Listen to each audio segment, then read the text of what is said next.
Всем салам алейкум. Я хочу сказать, подписывайтесь на канал.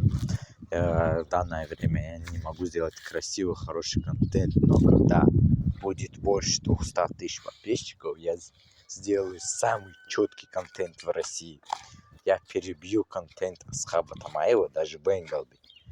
Я хочу сказать насчет ситуации с Венгалби. Венгалби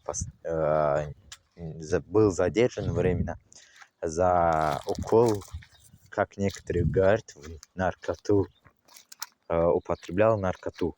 Это все ложь. Венгалби просто лечился, у него сейчас даже в видосах видно, что у него есть болезнь. Или как это называется, когда человек волнуется и у него перестает дыхание.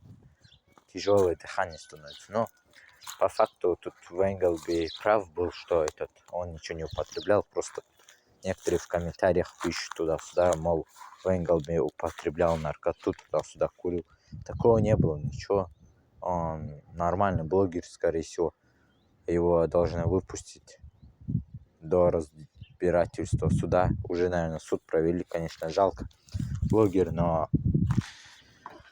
я могу точно уточнить, что он ничего не употреблял, чисто был хороший такой блогер. Жалко, конечно, этих двоих, Гаджиева и Ахмеда Венгалби. Я их с детства смотрел. И, конечно, прям жалко, что их скоро временем на 7 лет могут одного посадить, другого на 3 года. Конечно, очень жалко. Особенно жалко Гаджи, у него есть ребенок. И Ахмеда тоже. Время от времени такое происходит. У каждого бывает такая ситуация.